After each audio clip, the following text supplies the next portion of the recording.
সকর্মক ক্রিয়া। বাক্যের মধ্যে ক্রিয়ার কর্ম থাকলে সেই ক্রিয়াকে সকর্মক ক্রিয়া বলে। আচ্ছা, যেমন সে বই পড়ছে।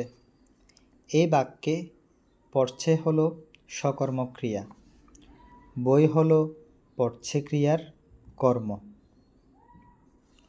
দ্বিকর্মক ক্রিয়া। বাক্যের মধ্যে ক্রিয়ার দুটি কর্ম থাকলে সেই ক্রিয়াকে দ্বিকর্মক ক্রিয়া বলে। যেমন শিক্ষক ছাত্রকে বই দিলেন।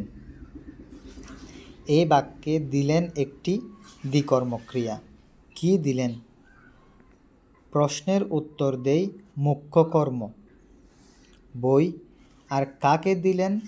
প্রশ্নের উত্তর দেই গৌণ কর্ম ছাত্রকে। গঠন বিবেচনায় ক্রিয়া 5 প্রকার। সরল ক্রিয়া। একটি মাত্র পদ দিয়ে যে ক্রিয়া গঠিত হয় এবং কর্তা এককভাবে ক্রিয়াটি সম্পন্ন করে তাকে সরল ক্রিয়া বলে। যেমন সে লিখছে, ছেলেরা মাঠে খেলছে। এখানে লিখছে ও খেলছে এগুলো সরল ক্রিয়া। এরপর হচ্ছে আপনার প্রযোজক ক্রিয়া। কর্তা অন্যকে দিয়ে কাজ করালে তাকে প্রযোজক ক্রিয়া বলে। যেমন তিনি আমাকে অঙ্ক করাচ্ছেন। রাখাল গরুকে ঘাস খাওয়ায়। এখানে করাচ্ছেন ও খাওয়াই প্রযোজক ক্রিয়া। নাম ক্রিয়া। বিশেষ্য, বিশেষণ বা ধন্যাত্মক শব্দের শেষে আ বা আনু প্রত্যয়যুক্ত হয়ে যে ক্রিয়া গঠিত হয় তাকে নাম ক্রিয়া বলে। যেমন বিশেষ্য চমক শব্দের সঙ্গে আনু যুক্ত হয়ে হয় চমকানো। আকাশে বিদ্যুৎ চমকায়। বিশেষণ কম শব্দের সঙ্গে আ যুক্ত হয়ে কমা বাজারে সবজির দাম কমছে না। ধন্যাত্মক ছটফট শব্দের সঙ্গে আনু যুক্ত হয়ে হয় ছটপটানো। এরপরে আসছে সংযোগ ক্রিয়া।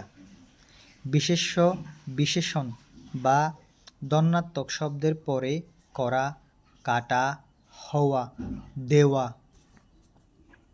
ধরা, পাওয়া, খাওয়া প্রভৃতি ক্রিয়া যুক্ত হয়ে সংযোগ ক্রিয়া গঠিত হয়। করা ক্রিয়া যোগে গান করা, গরম করা, ঠনঠন করা, ব্যাট করা। কাটা ক্রিয়া যোগে সাঁতার কাটা, বিপদ কাটা। হাওয়া ক্রিয়া যুগে উদয় হওয়া, বড় হওয়া, রাজি হওয়া। দেওয়া ক্রিয়া যুগে কথা দেওয়া, মন দেওয়া, দোষ দেওয়া। ধরা ক্রিয়া যুগে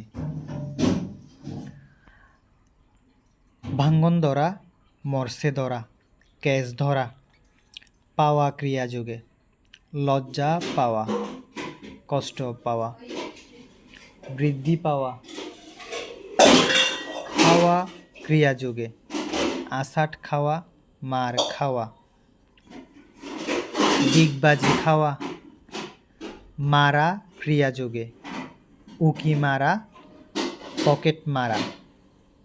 যৌগিক ক্রিয়া অসমাপিকা ক্রিয়ার সঙ্গে সমাপিকা ক্রিয়া যুক্ত হয়ে যখন একটি ক্রিয়া গঠন করে তখন তাকে যৌগিক ক্রিয়া বলে।